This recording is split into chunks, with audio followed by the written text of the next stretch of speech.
This is the Women Your Mother Warned You About podcast, sponsored by Sales Gravy. I'm Gina Tremarco, Master Sales Trainer and Director of Coaching Programs at Sales Gravy. Before we get started with this week's episode, I want you to go and check out Sales Gravy University. Sales Gravy University is the place where sales professionals and sales leaders from across the globe go to learn and upscale. And right now, if you're a brand new user and you've never used Sales Gravy University before, you can get your first course for free by using coupon code FREECOURSE when you go to learn.salesgravy.com. That's coupon code FREECOURSE when you go to learn.salesgravy.com. And hey, I've got several courses there that you can check out. So I hope to see you there. But let's go ahead and get started with this week's episode.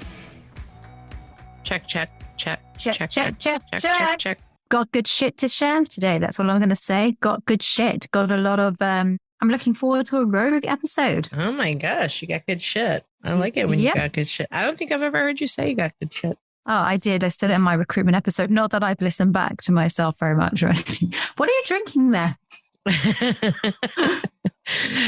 Before I tell you that, we might as well the show's rogue. So I think I think Nian should just take it from us checking our microphone in the recording. But hey, Warners, welcome to another episode of The Women Your Mother Warned You About, brought to you by Sales Gravy. If you haven't figured it out yet, I'm Gina Tremarco, Master Sales Trainer, and I'm about to tell my co-host what I'm drinking. You want to introduce yourself? I am Susanna Gray-Jones, not on the wine today, Master Coach at Sales Gravy. The question is, what is Gina drinking? It is my home version of a caramel macchiato. Instead of paying $8 at Starbucks, No. $8? That's what they cost.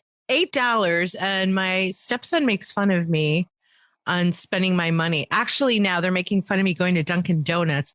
One of my husband's coworkers took a picture of me at the Dunkin' Donuts window. Where he was to take that picture, I don't know. It sent it to my husband, and he's like, "Oh, your wife makes you bring lunch to work, but she's at the Dunkin' Donuts."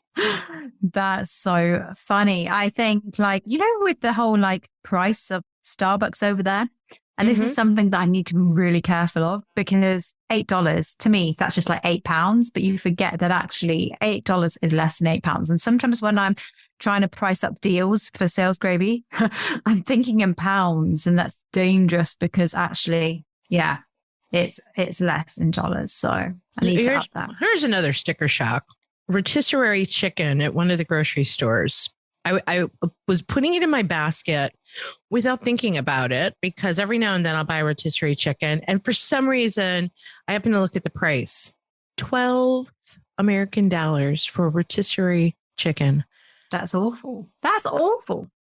I remember the day here in the U.S., the Costco, where you could go to Costco and get it for $5, $4.99. Now, I know the pricing's gone up a little bit, but $12 for rotisserie chicken. I put it back because I need to be able to go to Starbucks. No chicken for us. That's either inflation or you're showing your age now. Oh, no. Oh, the rogue brings the cheeky back. No. I don't think I'm showing my age, because I do know there are some of the higher end grocery stores that I like to go to, which this one is kind of, I don't want to say super high end, but higher end. But there's one higher end than that last time I bought a chicken there, it was $8. Yeah. So everyone needs to adjust, and everyone needs to sell their pants off, because did I just say sell their pants off? I mean, you just said, and for you, pants means underwear. So sell your underwear off. No. Why are you selling? Maybe you could sell your underwear in this economy and make some money. Actually, you should buy Jeb's book, Selling the Price Increase. Yeah. Or speaking of underwear. Oh, gosh. Yeah. Gina, you need to send your measurements to that client who you're doing training for. Oh, my gosh. You got to tell the listeners what we mean. Susanna and I are working with a client in the liposuction space that wants us to experience their garments, and asked us for our bra sizes and our hip sizes. to send us garments. I would like them to send me liposuction too, so I could really experience the garments. But that was the funniest thing that happened this week. Not just the bra size, but the circumference of the fullest part of your breast. So, yeah. Oh my gosh. Everyone, all my friends joke who listen to this podcast that they're like, you know, you're either being really cheeky to Gina or you're sucking up to Gina. And actually, you know, as someone who I believe I've actually learned a lot over the last year from both you and Sales Gravy and the Americans, I'm better at bigging myself up, which is something that the people of the UK aren't so good at because they like to be seen as modest and having humility. So I love the fact that at Sales Gravy, everyone's like, whoop, whoop, I just closed a deal. Or, you know, I'm doing really good at the moment. You know, that's quite rare. In the UK, people will be like, you stop bigging yourself up, being big-headed, don't be arrogant. And I've learned a lot. I've learned a lot. And that brings me to the point that I was going to say. I was stalking your LinkedIn the other day and I saw that someone who seemed quite an expert in their field tagged you as having presence, sales presence. Not Christmas presents. Not Christmas presents. Right, okay. Sales presence. You can give me Christmas presents if you like. And this is something that has always fascinated me because I think we're both from a performing background, right? And I think we don't talk enough about it. Presence when people come into a room. And you know from feedback that you get that you have presence and you get that feedback. I've heard people giving you that feedback. But you know that je ne sais quoi? Je ne sais quoi. Uptown girl. She walks into the room and people think, who is that person? And as salespeople, it's pretty important that we develop some kind of sales presence. So that's what I mean when I say sales presence. When you walk into a room and you set the room, you bring that energy in. What do you think of? Tell me more about your sales presence. It's interesting that you bring this up for a couple of reasons. I just gave a keynote talk yesterday, and I think you saw the video too from the customer, right? Because they actually they created a video, sent it to me and said, "Could you send this to Jeb?" Which is it's like a testimonial about me and like, "Hey, can you send this to your boss?" Which was kind of cool. It's interesting to me because I take my presence for granted. And I know which LinkedIn post you're talking about because it always surprises me. And maybe I try to stay within some level of humility, believe it or not, even though I do take opportunities to prop myself up. I take it for granted the presence that I have. And then someone reminds me of it, like that woman who posted it on LinkedIn, that when she thinks of someone with presence, she thinks of Gina Trimarco and another woman that I know. And she tagged both of us. And that was, it was such a nice, I don't want to say surprise. It was a surprise, but it was such a great compliment to get because I don't really think of myself that way, but I realize that others do. And I think that's an important part of presence. Yeah. Right. When I'm teaching Sell Like a Child, I talk about the 7 traits of a child and why that makes them a good salesperson. And one of those traits is, I call it the cute factor, right? Because they're so cute and it's hard to say no to them. And you can't figure out why, because they're so cute. And I teach this and I say, obviously, as adults, we don't like to be thought of as cute. And for adults, that would be the it factor or the X factor or presence. It's that thing. You can't quite put your finger on it, but there's something about that person when they walk into a room, they create an energy and you automatically feel drawn to them. I wish I knew how to bottle it because I don't know if it comes from, I think it's a combination. I think it's a combination of the performance background, right? Because you're used to putting yourself out there and you know people are watching. And so you're used to that.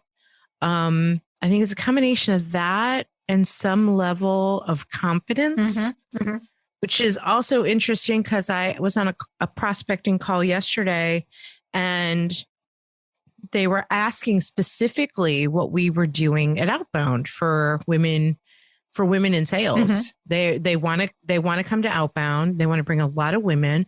They're like, what are you going to be doing with the Women Your Mother Warned You About podcast at Outbound? Because we want to create a track for women in our organization, which I thought was super cool because it was a male leader and he wants to make sure that these women have something for them. Ooh. And we scheduled a second meeting because he's like, let me bring my top female performers into a call so they can share with you. Because I said, what are they specifically looking for? And so we got on a call and these women were sharing things with me that, again, I take for granted, that she's like, we would really love content around how to have confidence when you walk into a room. Oh, I've got a lot to say about this. A lot to say.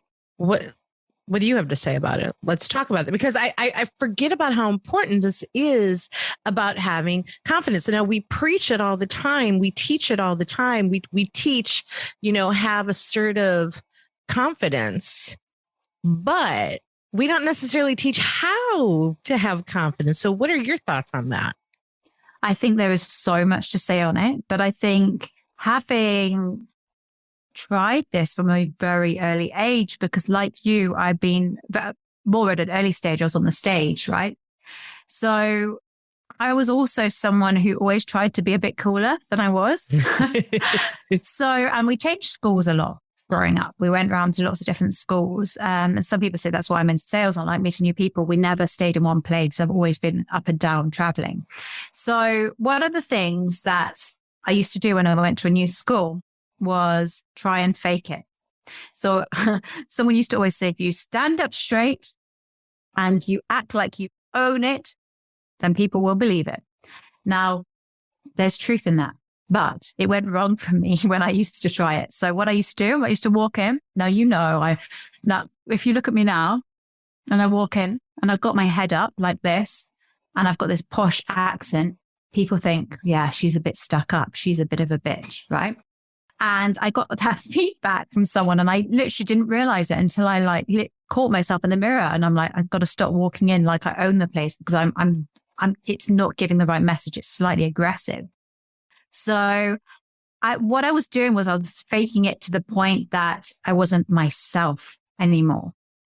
And I had to develop that self-belief that actually, no, like, I am. I think in life, so many, especially women, are waiting to feel like someone's given them permission to act like the expert.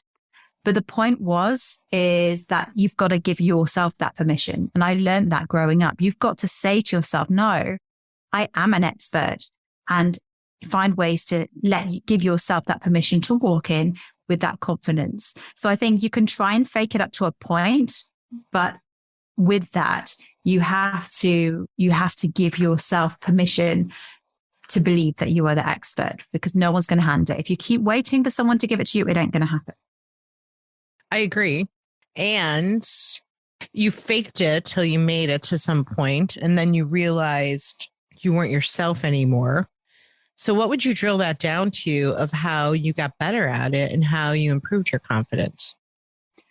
I think there's that someone giving you feedback, or in my case, just seeing myself in the mirror as well, realizing that's not me, right? That's who I think people want me to be. But actually, the person who they want me to be and who I'll always be better than anyone is myself.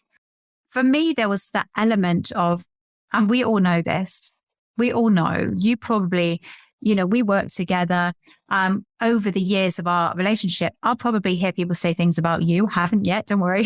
And you'll probably hear people say things about me. And there are things that we won't like. And that's going to happen wherever we go. We're strong women, strong personalities. People are going to think we're bitches. People are going to think that we're all these things. And you have to get to the point where you're okay with that. And people aren't going to like you. And that's okay. Because as long as I'm true to myself and I walk in and I be everything that I can be, then that's fine. But also, we haven't got a mirror in front of us the whole time. And if we do, we can become too inwards and we don't adapt to the people around us. And I think that's another thing, because like, for example, space, when you're watching someone dance on stage. And they always say when they've got their back to you, they're still aware of the audience, and the audience knows that they're aware of them, even though they're not looking at them. So there's something about connecting with the space and giving out presence that you imagine that can be seen in just the way you hold yourself. That's a really interesting point, because now, I mean, I'm not even aware of it, right? I think I'm always doing this. So maybe this is a piece of the presence. Being a performer, and more specifically, having taught improv performers for 15 plus years, one of the 101 things that I was always teaching them was stage presence, right? So when they're on stage, I was constantly, sometimes I would literally get on stage and physically move them, right? And I would teach them how to have spatial presence, right? And I mean spatial, spatial presence, right?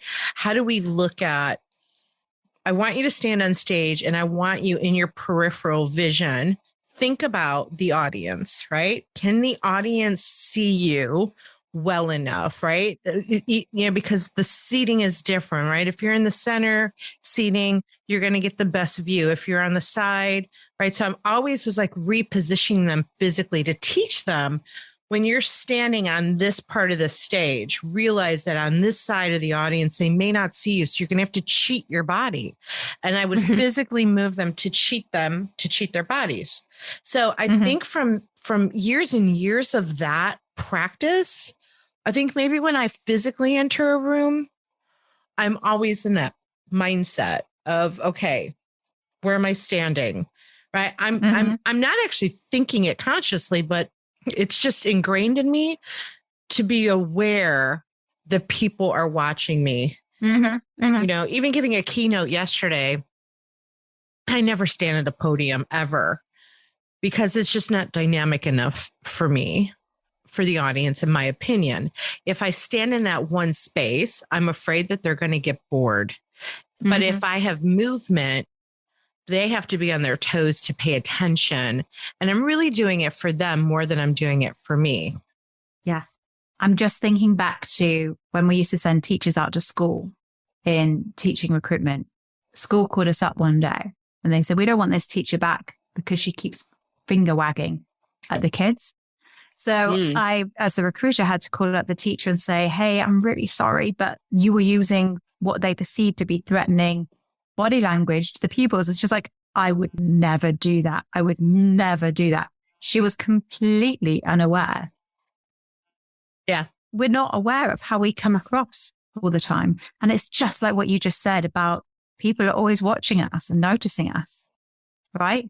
It goes back to emotional intelligence in a lot of ways. You have to be self-aware of your physical space, right? We talk about being self-aware of emotions, but being self-aware of your physical space, even virtually, right? When you show up on camera, we teach this at Sales Gravy, right? Like everything that we do and the impact that it has on the other person on the call with us, right? The way our background looks, our lighting, our audio, our camera framing, the way we're dressed, our hair, our makeup, our eye contact paradox, right? All of those things, you do this enough and you can have presence virtually as well. So this is not just about physical in-person presence. I think there's a lot of this that we're talking about from a physical and a spatial sense, but then there's also an attitude, right? An attitude and a confidence that shows up for people. It's an energy. Yeah, exactly. Energy.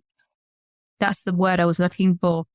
And I believe that comes a mindset. I think I told you in the last episode that I'm trying to, if anything, for myself and for people that I coach, put together a mindset, positive mindset guidebook, if you like, or playbook.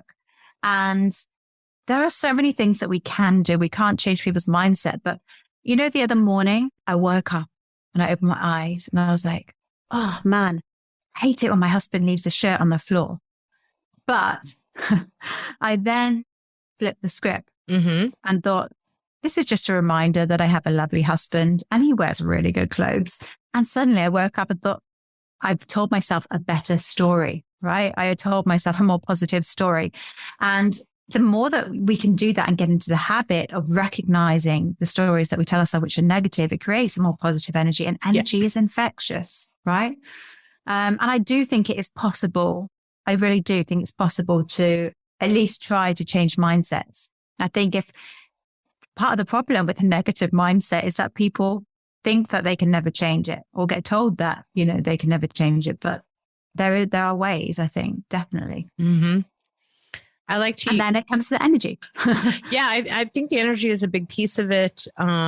I think that video testimonial that I got yesterday, I think they mentioned energy, or someone mentioned energy. People were posting it on LinkedIn too. I mean, I got a lot of rave reviews about energy and the energy that I created in the room. Now, it's interesting because, and I even said this to them, right? We go back and forth between being virtual and being in person, being virtual, being in person. When I go back out in person, I'm like, oh, how do I do this? Because I'm not out in person as much, which is, I think, where I excel.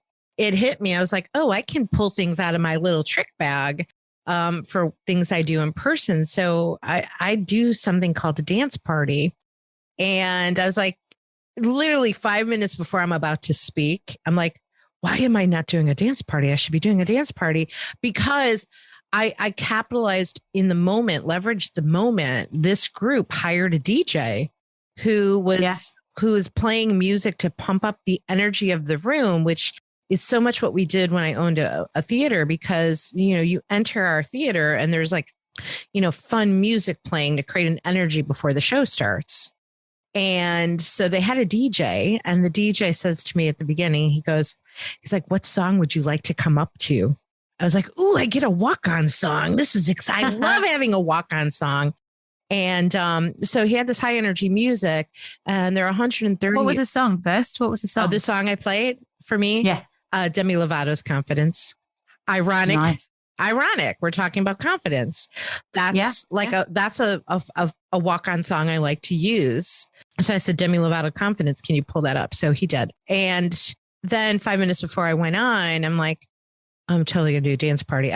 So I go up to him, I go, hey, I'm sorry to throw this curveball at you, but could you pull up some kind of high energy song? Cause I'm going to make the whole room dance. And when I say DJ, play a song for me, that's going to be your cue. He's like, yeah, no problem. So I made the entire room dance. How? Come on. How? It's a secret. I have an exercise that I do that gets the whole room dancing, but not all at the same time. But at the end, they're all dancing. And just leave it. And the secret is you're gonna the secret is you have to hire me to find out.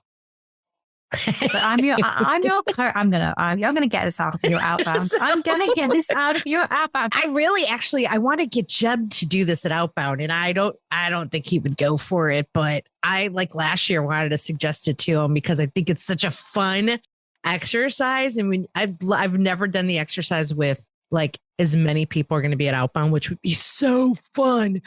Who knows? Maybe I could talk him into it. So I can't imagine Jeb dancing. Maybe that's it. Maybe he didn't want to dance. I don't know if he'd want to dance. I cannot see him dance. But anyway, I had the whole room dancing, and that set the tone for the rest of my talk, right? Because this exercise gets them dancing and laughing and out of their comfort zone. And by the end of it, they're all they're so pumped up, and I've primed them for an experience when I do that. And even the people who didn't want to dance, right? So I also kind of did they had something called the big give back. And so they were raising money for something, and they were trying to raise as much as they could at the event. It was just kind of part of their philanthropy. And so I said, and I heard them talking about that, right? So they had presented that, and I'm like, okay, I'm going to find a way to help them with the money. So I said, okay, everyone's going to dance. Be honest. Who doesn't want to dance? Just raise your hands. It's okay, because I know a lot of you don't want to do this. So just raise your hand if you don't want to dance. So the hands go up, and I go, Perfect. I have a great way for you to get out of the dance. Just be part of the big give back, and you can donate money to this charity right now and pay to get out of this exercise. Right. And the client was like, yes. People are handing me money. Right. So that's genius. I like that. And they actually did it. They weren't like, I'm not giving money. I love somebody that. gave me money and danced. I was like, okay. So I had the whole room dancing. It created an energy. And what it did was it set them up for, this is what you're about to experience. Now, they've experienced me before virtually. I spoke to this group last year virtually, and this is the first time they got to meet me in person speaking. Gone off on a tangent, but it's about creating an energy and an experience for your audience, no matter what that audience is going to be. That's my opinion on how I have presence, but I don't consciously think about my presence. Well, I think that's a lot of it, isn't it? That you're not consciously thinking about it. And I don't know if I told you this, but we went on holiday to Portugal and we learned meditation. We got taught meditation. We did a course. You did. And one of the things that has become apparent to me, not taught to me, but just apparent to me, is how important breathing is in everyday life. Not only you and I know as performers, breathing is important, but for me in everyday life, like I was like, when I'm doing training and I'm feeling a bit stressed, I can hear it in my voice, but that's not because I'm stressed. It's because I'm breathing in a very shallow way. It's kicking off my amygdala and it's not bringing out my best training. And that you get the odd days, but I think everyone has that. And I noticed the days where I had that. But now I'm doing this meditation and I really focus on the breathing, and everything about my body is connected to just positive thoughts. And I sound like I'm going all Buddhist on you now, but it genuinely has improved what I believe it's improved my presence. And luckily I can see, because I watch myself back at sales meetings to see how the sales meeting's gone. I'm like, oh, that was better. Or interviews, that was better. And I'm a big believer, especially for salespeople who are multitasking. They don't know which list they're going to look at next and they're losing time. I say, if you haven't got time to meditate, then you need to meditate. And you don't have to meditate for very long. I do 5-minute meditations. Do you? Mm-hmm. I wondered if you did. I saw something on Facebook about meditating in sunset or something at some point. I sound like I'm your social media stalker. Well, I have been posting my sunrise pictures at my new house because our house sits on a pond, and I did not know that we're facing the east. So I see the sunrise every morning, and it's just the most calming, serene. Like, I can't wait for the sun to come up, and I like literally get my coffee ready and then go sit outside to wait for the sun to rise in my pajamas. But yesterday I got a new neighbor, so I got to watch how I dress out on the patio. Yeah. Well, no one wants to see, right? Well, someone does. David does, but and maybe many of our listeners do. But and I think the more I've grown up as well, I'm very much aware of dress and confidence and how we hold ourselves as part of that. How we smell, the essence of us when we walk in somewhere. Like if I'm wearing my Tom Ford perfume, tobacco vanille, I've automatically that presence. I sense that presence of myself. I was going to ask you a question. I've never asked you this before.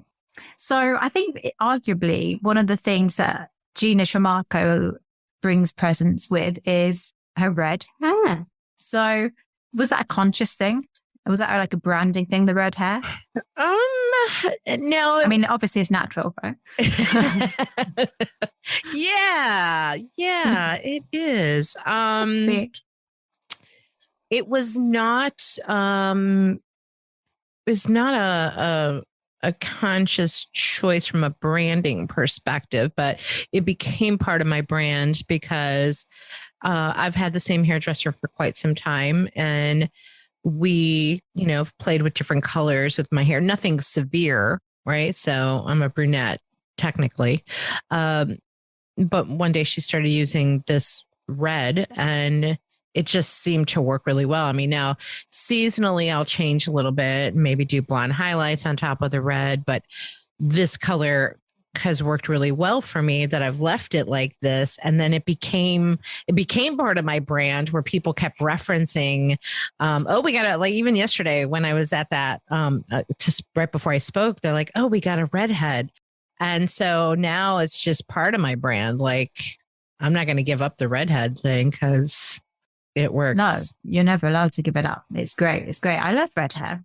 I'm actually thinking of going ombre myself because that's really in at the moment. But yeah, I mean, I think also flexing to the people that you're with is key. I was very assertive in the way I was talking to this client and suddenly Jeb Blount calls me. And when he called me, I was like, oh, hi, Jeb. And he was like, why is she talking to me so like assertively? And it came across as almost rude. And it made me realize, that's another reason we have to just take a few minutes to ourselves, have that time to meditate, but also always think about who we're speaking to, who's our audience, and adapting to them and flexing to them.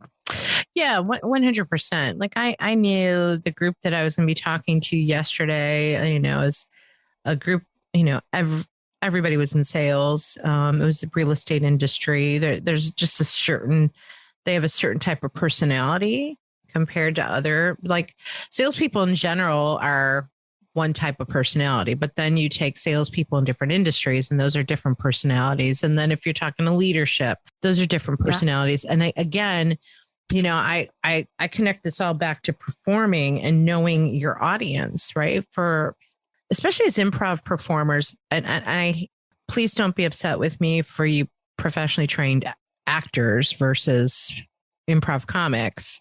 Because we're not working with a script, we have to rely on the audience and we have to be able to take suggestions from them, even if they're not overt suggestions. I have to pay attention to their reactions because I have to respond to their reactions and give them a show based on that. And I think it's all of that time on stage, being in that mindset of what does my audience want, has made me successful. And even coming up through all those years, I learned so much when I owned a theater and I was out there on the stage performing with my performers and emceeing the show, so to speak. And there were times, when I thought I was really good at reading people. And then I was like, not sure of it because sometimes in the audience, you had somebody who just never smiled or laughed and had their arms folded. And you're like, well, that means they're just not happy and they're not engaged.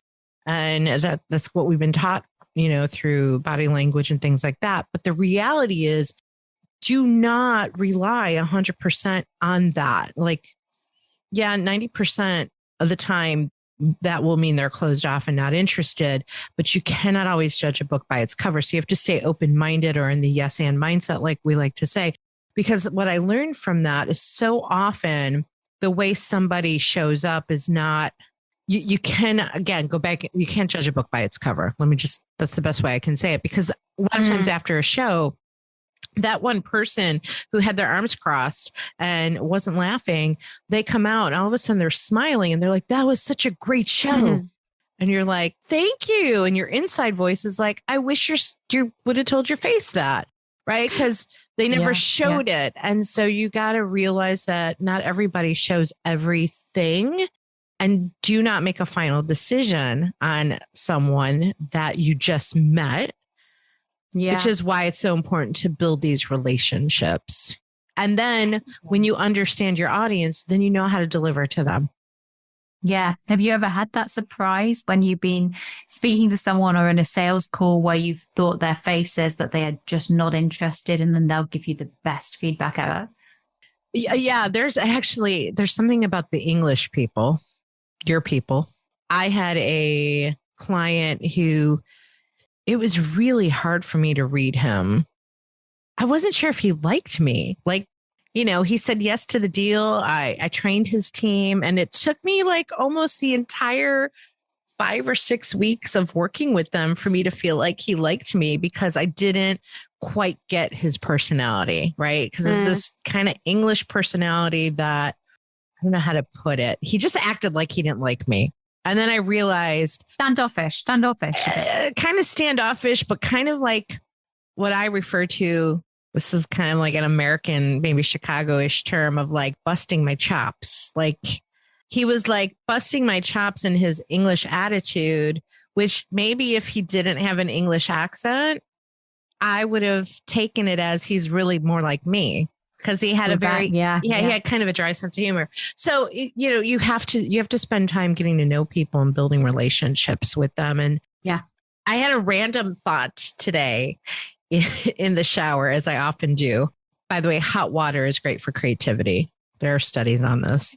Oh, that's new. Yeah, being in water will actually bring out creativity. But I have, a lot of great ideas when I'm in the shower, which I think a lot of people do. But it's that water thing. And one of the things I was thinking about, because I just mentioned relationships, right? I always like to do an analogy back to dating and relationships in the dating realm. And then how does that kind of cross over into sales?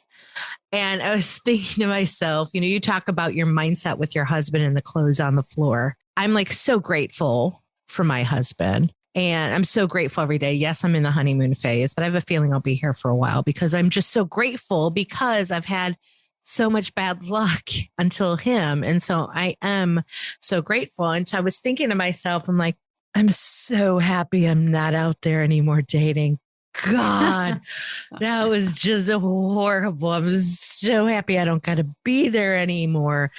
And I started thinking about how this shows up. I don't know where this came from, how this shows up in the sales realm for salespeople. Think about this. The reluctance salespeople have in building relationships. That phrase, it's not you, it's me. Relationships are a lot of work. And when you find that like one relationship and you're like, I'm just going to stay in this relationship here because I don't want to go build another relationship because that's a lot of work. And I'm just going to stay here in this relationship. I think so many salespeople do that instead of going out and getting new business, because who wants to keep dating? It's like, if you think about it, every time you have to create a new relationship in sales, it's like constant dating, and it's exhausting. And sometimes a risk of being rejected. It's a risk of being rejected. And that's what serial dating is like, right? Sales is so often, in my opinion, like serial dating.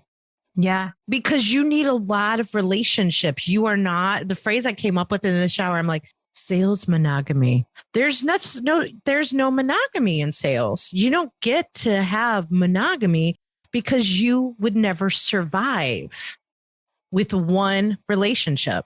Do you think it would be the same if, for example, they said, Gina, you need to go out and get as many husbands as you can possibly get? Do you think you would still, forget that you love David, but would you actually still think, no, I'm more comfortable with one? And basically, I'm asking you if you're a schlag.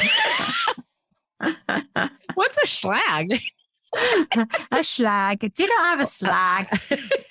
It's my word for a schlag. But no, but it's interesting, isn't it? Because like they say in animals, isn't it? Penguins are the only ones that have one partner and stay with them.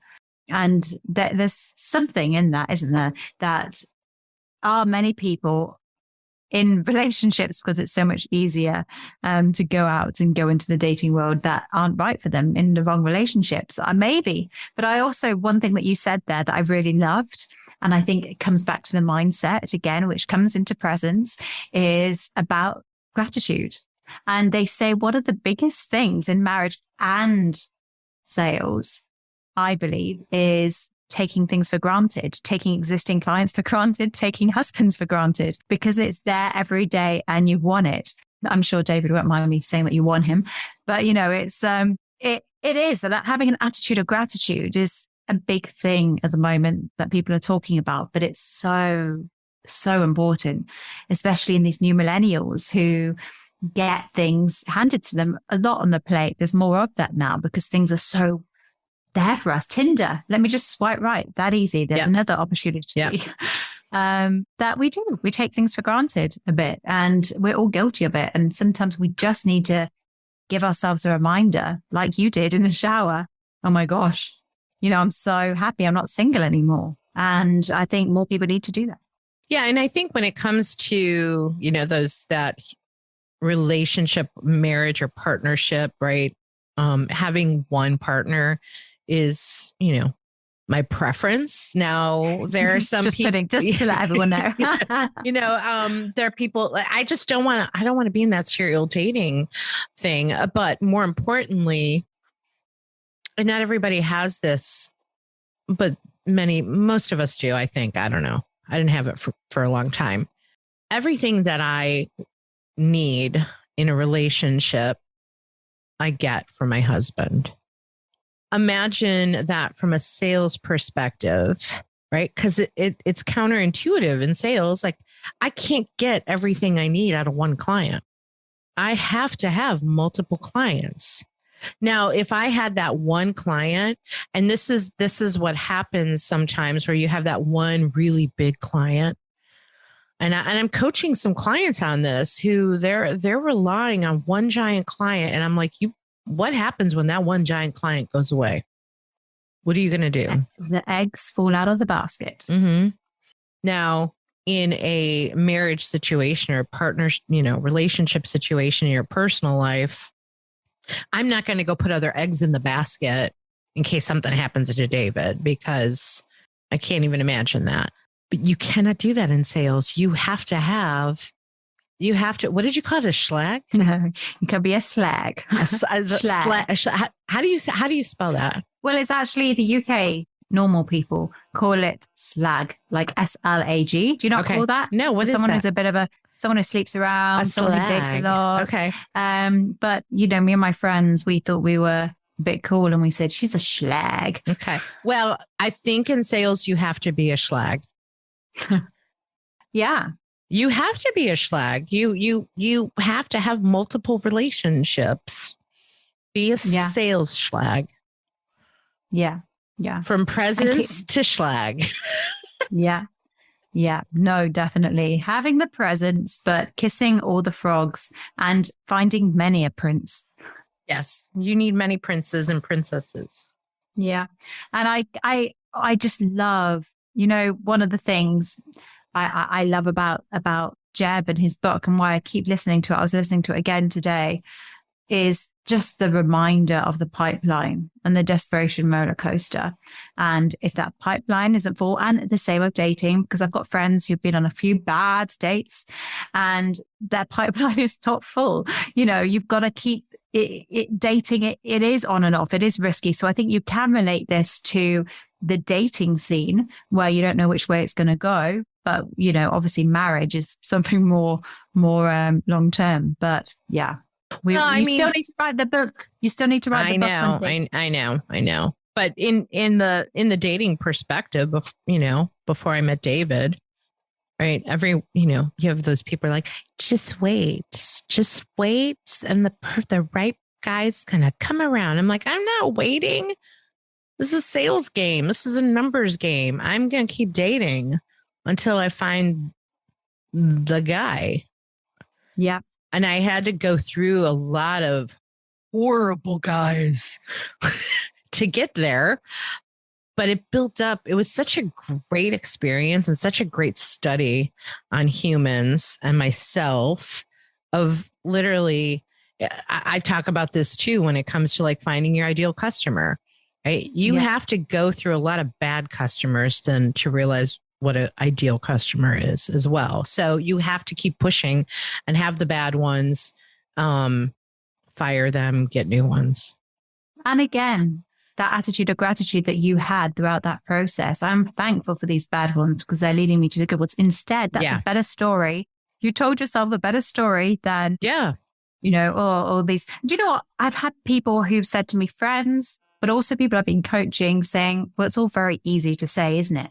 Have a positive story. And I say this to people, if you have a negative, notice it first. So if I wake up in the morning and think, I'm not going to make any sales today because I got rejected so much yesterday, then acknowledge the thought, say it to yourself, and then say out loud, you can go away now, thoughts. And it has a lot of power saying, I acknowledge you thought. I'm not going to ignore you. It's like emotions, isn't it? With children, we're too often we're saying, right, don't be upset. You're fine. Well, no, you're allowed to be upset. Be upset. And now go away, bad thoughts. Let's move on to happy thoughts. So, and I think that's a big part. Again, this is stuff I'm thinking about with this mindset course, acknowledging the thoughts, but letting them physically, whether it's physically brushing something off, but you have to acknowledge them first and then go away now.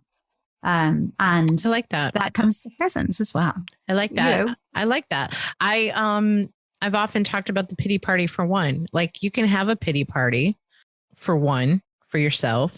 And I've said this in coaching too. I'm like, as long as it doesn't go past 24 hours, have your woe is me, poor me, this sucks. And then I just coached somebody on this today. I'm like, okay, we're done with the pity party for one. Get back in the saddle.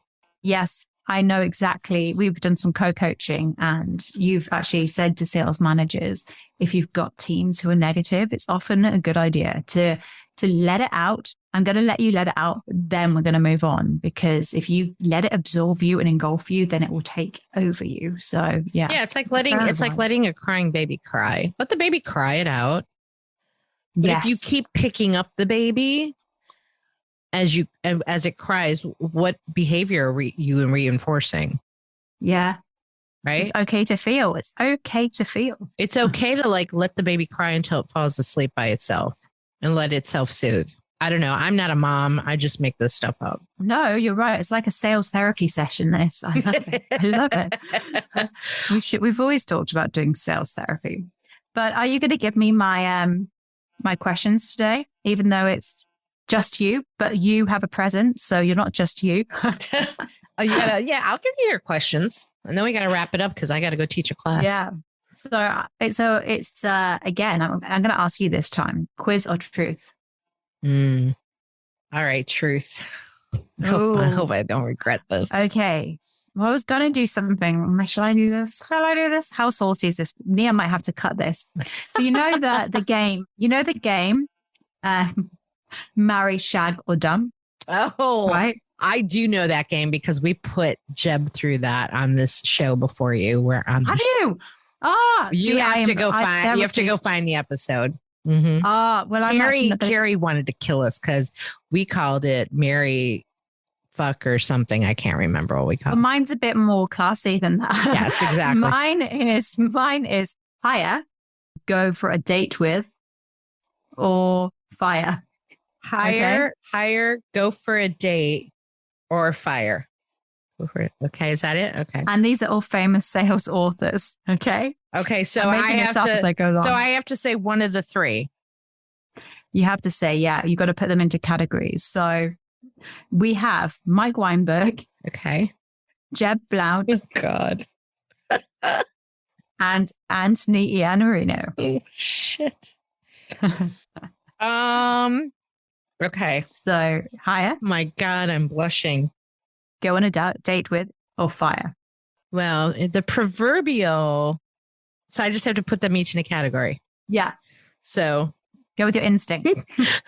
To keep my job, I would hire Jeb Blount because he teaches me things. I would fire Mike Weinberg. Oh, I don't have a relationship with him, so okay. And I would totally go on a date with Anthony Iannarino. Yeah. That would be a good date with Anthony Iannarino. Yeah, I feel like he would keep the intrigue going. Okay, what about you? Yeah, I have to say the same, because let's face it, I can't go on a date with Jeb Blount because my boss is his wife, the sales gravy. And so, yeah, it would be the same. I haven't met Mike Weinberg. I'd love to. But Anthony Iannarino, I mean, we've got to just go back to his episode again and again. You know, his one up and his books are they just stick with you. It's not like you don't read his book and think, wow, I'm inspired. It's more like an ongoing thing. It's not like a big wave. It's like an ongoing, oh, that makes sense now. Yeah. Reflection. I would agree with that. Is that it? That was easy.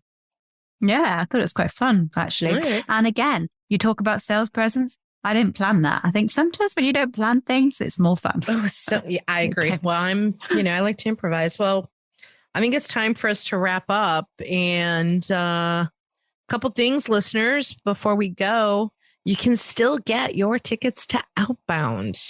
Outbound Conference coming up in September in Atlanta. Go to outboundconference.com and come meet Susanna and I and all of the other amazing sales thought leaders that will be there. Very cool event. And you can't make it to Outbound. You can make it virtually too. So you have that option, or you can check out Sales Gravy University. Go to salesgravy.university and check out all of our courses there to up-level you as a sales professional. For more information about this show, go to womenyourmotherwarnsyouabout.com. And for information about Susanna and I, well, you can find it on that site, or you can find it at salesgravy.com. And of course, if you've enjoyed this show, give it a rating and a review, but more importantly, share it with someone who you think would find value in it. Any final words from you, my British partner? No final words today. I enjoyed this. Likewise. We're out of here, Warners. Bye. Bye.